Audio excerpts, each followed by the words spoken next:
আজ 26শে জুলাই সারা দেশ জুড়ে যথাযোগ্য মর্যাদায় পালিত হচ্ছে কার্গিল বিজয় দিবস। পূর্ব মেদিনীপুরের নিমতৌড়িতে আজ এই বিশেষ দিনটি উদযাপন করা হয় শহীদ পরিবারদের সম্মান জানিয়ে। বিজেপির উদ্যোগে নিমতৌড়িতে স্মৃতিসৌধ প্রাঙ্গণে আয়োজিত এই অনুষ্ঠানে উপস্থিত ছিলেন রাজ্যের বিরোধী দলনেতা শুভেন্দু অধিকারী।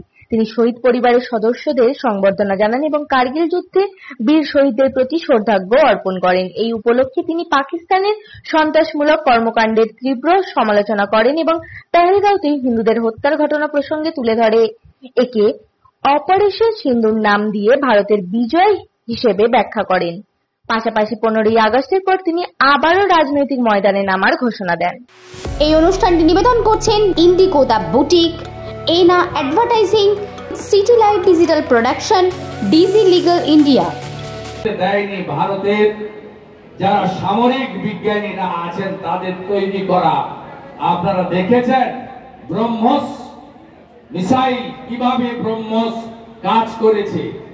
আজকে ভারত যশস্বী প্রধানমন্ত্রী বিশ্ব নেতা নরেন্দ্র মোদীজির নেতৃত্বে এগিয়ে যাচ্ছে।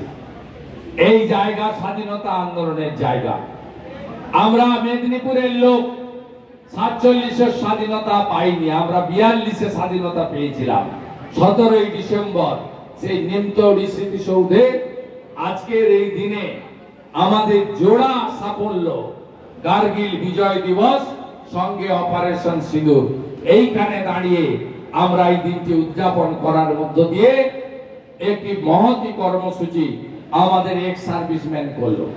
এবারেও অপারেশন সিঁদুরে আমাদের এই জেলার আর্মি এবং প্যারামিলিটারিরা দারুণ কাজ করেছে। আমার বিধানসভা কেন্দ্রে 50 জনের নাম আমি জানি যারা বিএসএফ, এয়ারফোর্স এবং প্যারামিলিটারি আপনার স্থল সেনাতে এই অপারেশন সিঁদুরে ভাগ নিয়েছিল। এই জেলা সবসময় এখনো দেশের প্রশ্নে, ভারতীয়ত্বের প্রশ্নে, রাষ্ট্রবাদ, দেশপ্রেমের।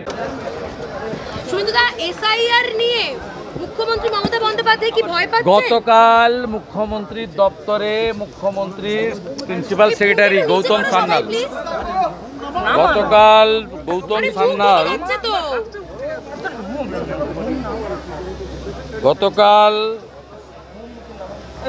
গৌতম সান্যাল আইপ্যাককে নিয়ে মিটিং করেছেন।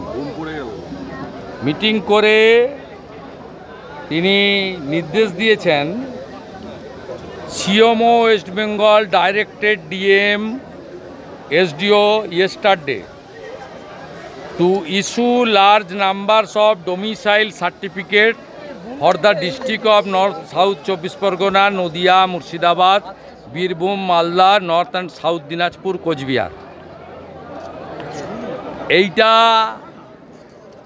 ডোমিসাইল সার্টিফিকেট দিচ্ছে রোহিঙ্গা এবং বাংলাদেশের মুসলমানদের। আমি একটু পরেই জ্ঞানেশ কুমারজিকে লিখব যে আজ থেকে যে ডোমিসাইল সার্টিফিকেট দেওয়া হবে এই সার্টিফিকেটকে অ্যাকসেপ্ট করতে না। ইতিমধ্যে আইপ্যাকের উদ্যোগে 8টা বর্ডার ডিস্ট্রিক্টে 75,000 মুসলমান বাংলাদেশি 6 নম্বর ফর্ম দেওয়া হয়েছে। মমতা ব্যানার্জি জেনে রাখুন, এবারে আপনার আইপ্যাকের প্রতীক জৈন গৌতম সান্যালরা কেউ আপনাকে এবারে বাঁচাতে পারবে না। যা করছেন খবর আসছে এবং এই রাজ্যের বিজেপি তার লড়াইটা লড়বে। আর আমি বিরোধী দল নেতা, আমার এটা ডিউটি। এবং শুধু তাই নয়, আমি পশ্চিমবাংলায় বিডিও, এসডিও, ডিএমদেরকে ধমকি নয়, সতর্ক করছি। আপনারা আজ